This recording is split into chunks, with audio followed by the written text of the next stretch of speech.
सामने दावा यहां पर पेश किया जाएगा, मुख्यमंत्री का वो नाम सामने रखा जाएगा, वो प्रस्ताव रखा जाएगा और ये बताया जाएगा कि वो पूर्ण बहुमत, वो पूर्ण आंकड़े यहां पर सामने हैं जो देश की राजधानी दिल्ली में बतौर मुख्यमंत्री के लिए चाहिए और वही संवैधानिक प्रक्रिया जो है वो इस वक्त नजर आई। और देखिए यहां पर बैरिकेड्स भी लगा दिए गए हैं क्योंकि मैंने जैसा यहां पर बताया ये जो पूरा रास्ता यहां पर है वहां से सबीना अंदर की तस्वीरें हम देख पा रहे हैं। रेखा गुप्ता वहां मौजूद हैं जहां पर राज्यपाल ने पहुंचना है, उनके साथ बैजयंत पांडा जो यहां के प्रभारी थे दिल्ली के बीजेपी की तरफ से दिल्ली चुनावों में, वो वहां पर मौजूद हैं। उनके साथ बैजयंत पांडा हैं, उधर रविशंकर प्रसाद भी हैं जो पर्यवेक्षक बनाकर वहां पर भेजे गए थे, वो भी वहां पर मौजूद हैं और राज्यपाल वहां पहुंच चुके हैं। दिख रहा है राज्यपाल पहुंचने वाले हैं वहां पे, वीके सक्सेना साहब पहुंचने वाले हैं वहां पर, राज्यपाल पहुंचने वाले हैं। दिल्ली के सांसद भी वहां दिख रहे हैं, प्रवीण खंडेलवाल दिख रहे हैं वहां पर, दिल्ली के सांसद भी उनके साथ वहां मौजूद हैं। दिल्ली के सांसद प्रवीण खंडेलवाल, बांसुरी स्वराज वहां तस्वीरों में हम देख पा रहे हैं।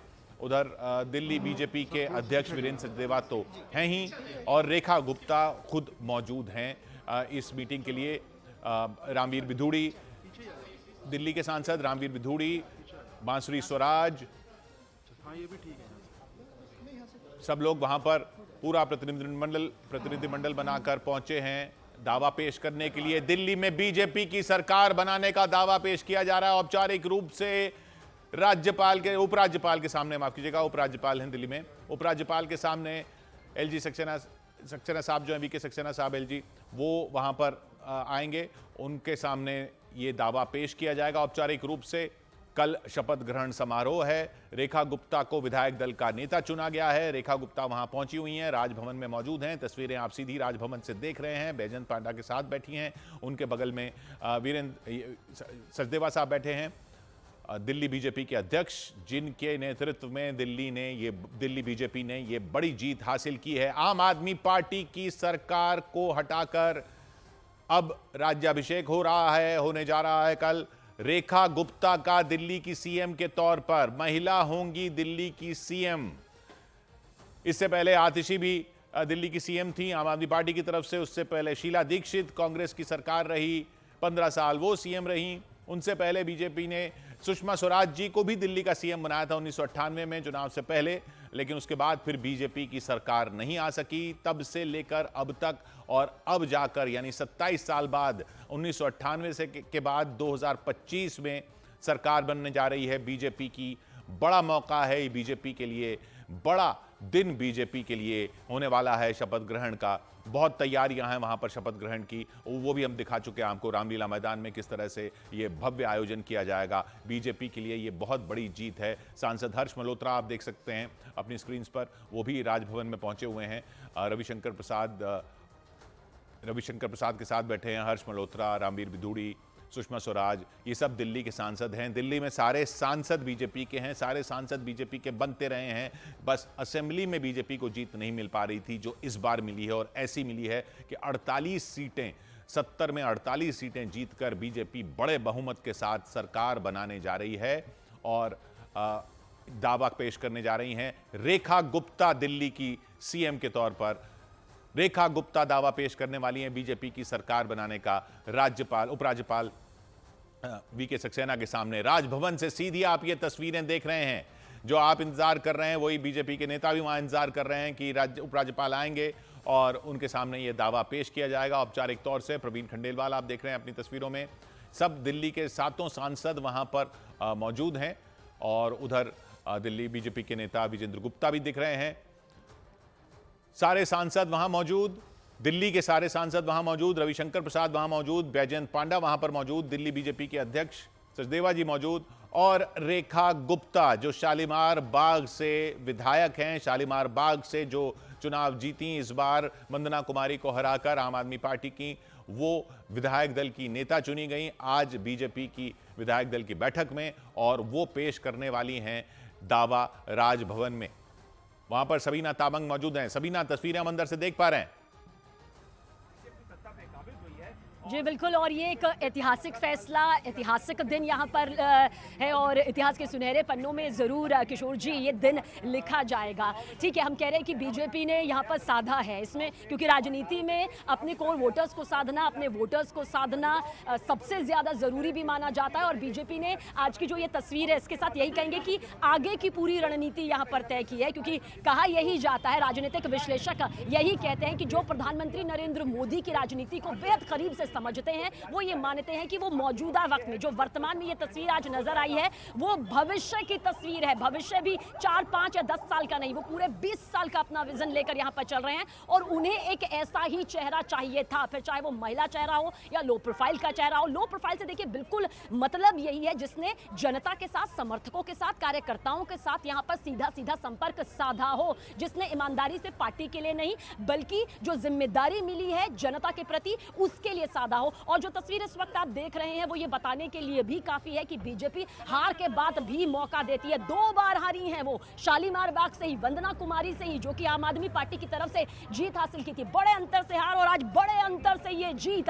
ये तस्वीर यहां पर बताती है उस महिला सशक्तिकरण की मिसाल को जिसका जिक्र आज हर किसी के जुबान पर है। लेकिन मौका सिर्फ महिला होने के नाते नहीं बल्कि राजनीति में एक अच्छी पकड़, जनता के बीच एक अच्छी छवि, क्योंकि एक ईमानदार छवि की जरूरत है। बिल्कुल, ये छवि की जो आपने बात की, न सिर्फ एक ईमानदार छवि, एक सौम्य छवि भी है रेखा गुप्ता की, जो हमने देखा एमसीडी में और अब देखेंगे असेंबली में मुख्यमंत्री के तौर पर। यतेंद्र हमारे साथ बने हुए हैं। छवि भी एक बहुत अहम फैक्टर रहा। यतेंद्र, देखिए बिल्कुल किशोर, आप पिछले जितने भी इस तरह के डिसीजन देखेंगे, चाहे वो राजस्थान का हो, चाहे मध्य प्रदेश का हो, चाहे छत्तीसगढ़ का हो या महाराष्ट्र का हो या उड़ीसा का हो, ये वो छवि है जो सादगी के तौर पर जानी जाती है, जो निचले लेवल से, जो कहते हैं कि निचली पंक्ति से कार्यकर्ता बनाकर तैयार किया जाता है बीजेपी में या पूरे संघ परिवार में। तो वो पीढ़ी दर पीढ़ी ऐसे कार्यकर्ताओं को लिया जा रहा है और एक मैसेज दिया जा रहा है कि जो फर्श उठाएगा, जो कुर्सियां बिछाएगा, उसी तरह के कार्यकर्ताओं को आगे जगह मिलेगी। यानी कि एक छोटा कार्यकर्ता फर्श उठाने वाला वो सीएम बन सकता है, वो प्रदेश अध्यक्ष बन सकता है, वो राष्ट्रीय अध्यक्ष बन सकता है और वो प्रधानमंत्री बन सकता है। इस तरह का मैसेज प्रधानमंत्री नरेंद्र मोदी के नेतृत्व में जब से सरकार आई है और जब से बीजेपी संगठन में जो आमूलचूल परिवर्तन हुआ है वो उस तरह के मैसेज दिए जा रहे हैं। मेरी सहयोगी प्रियंका कांडपाल मेरे साथ है। प्रियंका, मैं यतेंद्र प्रियंका के पास जाएंगे, लेकिन उससे पहले सपना के पास चलते हैं। उनके साथ रेखा गुप्ता की सास हैं।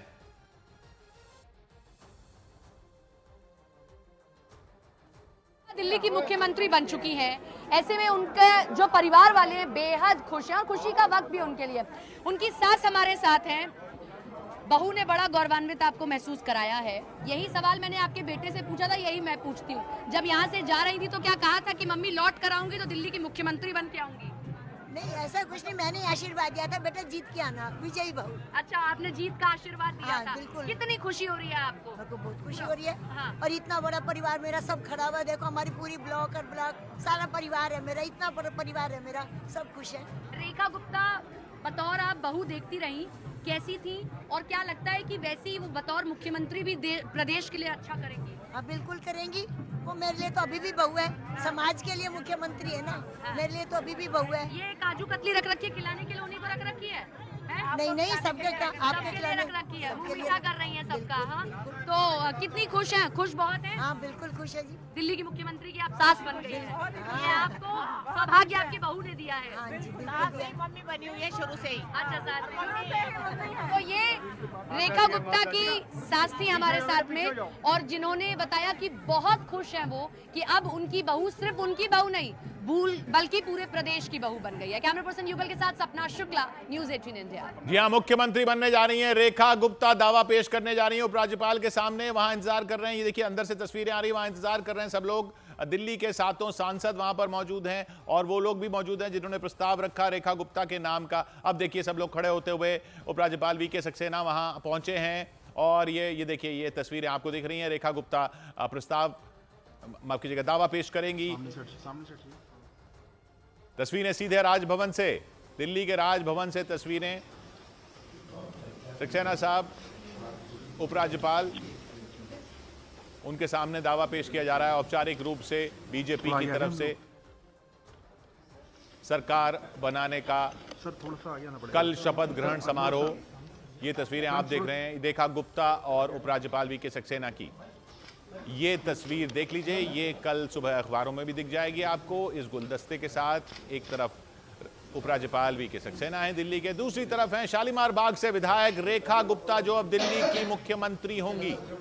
रेखा गुप्ता, जैसा यतेंद्र ने बताया, बीजेपी ने कई तरह के संदेश दिए, महिला को मुख्यमंत्री बनाकर संदेश दिया, साथ ही बार बार ये संदेश बीजेपी की तरफ से दिया जा रहा है कि एक कार्यकर्ता ही आगे चलकर बड़ा नेता बनता है। बीजेपी में ये संगठन है। बीजेपी लगातार इस बात को रेखांकित करती रही है कि उनकी पार्टी ऐसी पार्टी जहां परिवारों से नेता नहीं आते, जहां कार्यकर्ता निचले स्तर से उठकर ऊपर तक जाते हैं, मुख्यमंत्री बनते हैं, प्रधानमंत्री बनते हैं। ये फिर रेखांकित करते हुए बीजेपी रेखा गुप्ता को सीएम बनाकर दिल्ली में, महिला सीएम दिल्ली में फिर बनने जा रही हैं। बीजेपी की महिला सीएम फिर बनने जा रही हैं। बीजेपी की सीएम बनने जा रही है कोई 27 साल बाद पार्टी सत्ता में आ रही है। आइए सुनने की कोशिश करते हैं वहां पर, अगर कुछ सुनाई दे जो बात हो रही हो वहां पर।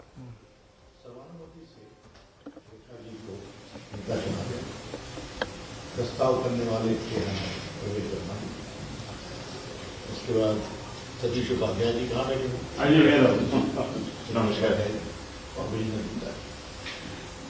और 9 विधायकों ने उसको unanimous choice, very enable atmosphere. हमारे सभी सामान्य सांसद भी उपस्थित थे, उनको भी बुलाया गया।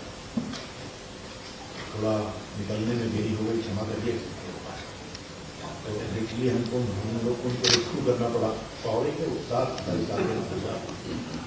तो हम दोनों ऑब्जर्वर इनके सर्वानुमति से चुनाव की रिपोर्टिंग आपको कर रहे हैं। वो कहाँ गया वो आपको हम दे देंगे उसकी कॉपी।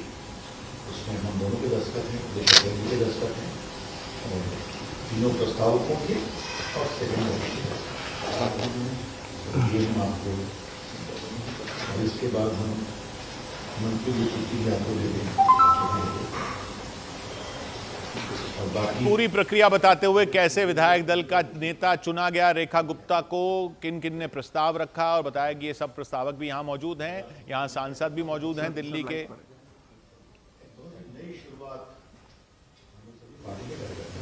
और दावा पेश किया जा रहा है कैसे रेखा गुप्ता को चुना गया विधायक दल का नेता, वो सब समझाते हुए पूरी प्रक्रिया जो हुई, पूरा घटनाक्रम जो हुआ, वो पूरा औपचारिक रूप से बताते हुए उपराज्यपाल वीके सक्सेना को रविशंकर प्रसाद।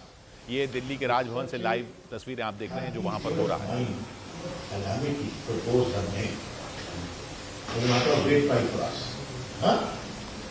जो सारे लोगों ने सेकंड भी किया है, सारे सांसदों ने उनके जो शुभकामनाएं दी हैं, जो हमारी पार्टी का एक परिवार का संस्कार और संस्कृति है, उसका पूरा प्रकटीकरण हुआ। इसके लिए हम बहुत गर्व करते हैं। तो मैं देश में कई जगह चुनाव करा चुका हूँ, दिल्ली में मेरा पहला अनुभव, मुझे बहुत आनंद आया। सारे सुखद होगा, बहुत सुखद। और दिल्ली में इतना दुखद हुआ है, उसके आलोक में यह सुखद अनुभव और भी रविशंकर प्रसाद बताते हुए कैसे इस बार का दिल्ली चुनाव उनके लिए सुखद अनुभव रहा। अब यह औपचारिक रूप से सर थोड़ा सा प्लीज दावा पेश किया जा रहा है बीजेपी की तरफ से दिल्ली में सरकार बनाने का। रेखा गुप्ता आप देख रहे हैं, रेखा गुप्ता और उधर जो पर्यवेक्षक भेजे गए थे रविशंकर प्रसाद और उनके साथ धनखड़ साहब, और जिन्होंने प्रस्ताव रखा वो सब नेता भी वहाँ मौजूद, विधायक दल का नेता बनाने के लिए रेखा गुप्ता को। यहाँ दिल्ली बीजेपी के कई नेता मौजूद, सतीश उपाध्याय, मंजिंदर सिरसा हम देख रहे हैं पीछे, प्रवीण खंडेलवाल यहाँ पर हैं जो सांसद हैं दिल्ली की चांदनी चौक सीट से, वो भी हैं, प्रवेश वर्मा हैं। औपचारिक रूप से प्रस्ताव पेश किया जा रहा है। कल शपथ ग्रहण होगा। रामलीला मैदान में पूरी तैयारियां कर ली गई हैं। ये तस्वीरें आप सीधे राजभवन से देख रहे हैं। ये मुलाकात हो रही है उपराज्यपाल वीके सक्सेना से। उनको बताया जा रहा है कि दिल्ली बीजेपी में विधायकों ने विधायक दल का नेता रेखा गुप्ता को चुन लिया है। इधर सचदेवा साहब दिल्ली बीजेपी के अध्यक्ष, वो भी वहां पर मौजूद, और औपचारिक रूप से ये पूरा विधायक दल का नेता कैसे चुना गया उनको वो बताया गया, और सब विधायकों की तरफ से ये प्रस्ताव, ये सब उनके नाम, उनके हस्ताक्षरों के साथ ये औपचारिक रूप से उपराज्यपाल को दिए जा रहे हैं कि उनकी नेता रेखा गुप्ता हैं और हम दावा पेश कर रहे हैं बीजेपी की तरफ से दिल्ली में सरकार बनाने का रेखा गुप्ता के नेतृत्व में। उधर हमारे साथ सपना मौजूद है रेखा गुप्ता के घर से। सपना, वहां क्या हो रहा है?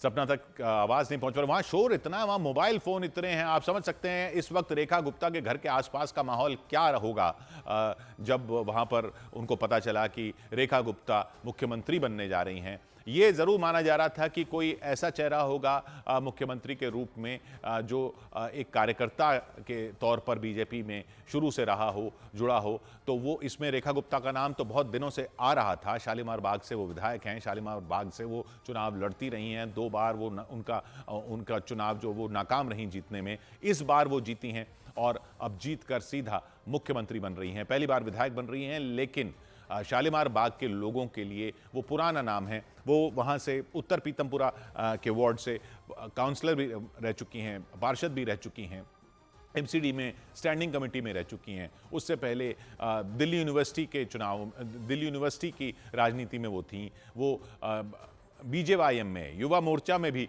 पदाधिकारी रह चुकी हैं। तो काफ़ी लंबा सफ़र है उनका, राजनीतिक सफ़र रेखा गुप्ता का। और यही बीजेपी ने अपने कार्यकर्ताओं को, खासकर कर कोर कार्यकर्ताओं को, कोर वोटरों, कोर काडर को भी ये संदेश दिया है कि आप ही में से बनता है दिल्ली में या कहीं पर भी दिल्ली बीजेपी में कोई पदाधिकारी, और बड़े पद पर भी आप ही लोगों में से जाता है कोई खास। और फिर एक बात यह भी है कि वो वैश्य समुदाय से आती हैं, वो भी कोर वोटर है बीजेपी का दिल्ली में, खास तौर पे शुरुआत से रहा है। जब से दिल्ली की राजनीति होती रही है, जब से दिल्ली बीजेपी की बात होती रही है, जनसंघ के ज़माने से जो वैश्य समुदाय का वोटर है वो काफ़ी कोर वोटर माना जाता है बीजेपी का। तो उनको भी एक संदेश कि उनको भूले नहीं हैं, और महिला हैं वो एक अलग संदेश है ही, और कोर वोटर को, कोर काडर को, दोनों को संदेश एक तरह से रेखा गुप्ता को सीएम बना के। हमारे साथ सबीना तामंग महाराज भवन से मौजूद हैं। सबीना, अंदर की तस्वीरें हमने देखी, अब ये प्रक्रिया जो ये पूरी होती हुई, वहां पर जो प्रस्ताव पेश किया गया है, दिल्ली में सरकार बनाने का दावा पेश किया गया है, माफ कीजिएगा सबीना। और किशोर जी, जो तस्वीर इस वक्त आप दिखा रहे हैं ना, ये तस्वीर देश के एक बड़े तबके को यहाँ पर अंदर से जो है, हम कहें साफ शब्दों में या बहुत शुद्ध हिंदी में, प्रफुल्लित कर रही है। यानी कि वैश्य समाज इस वक्त बेहद खुश है, महिला सशक्तिकरण की मिसाल के तौर पर। और खासकर जो बात है ना, काडर जो है वो उस तक ये जो मैसेज है ना कि कार्यकर्ता से ही बड़े पद पर पहुंचता है, ये बड़ा मैसेज। और महिला मुख्यमंत्री इस वक्त दिल्ली बीजेपी की कोई नहीं थी, पहले रह चुकी हैं, तो वो भी एक जो है कमी जो एक महसूस की जा रही थी, या कमी जिस पर बोला जा रहा था बीजेपी को कि आप महिला को मुख्यमंत्री नहीं बना रहे हैं या महिला को ऊंचे पदों तक नहीं ले जा रहे हैं, वो भी पूरी होती हुई इधर।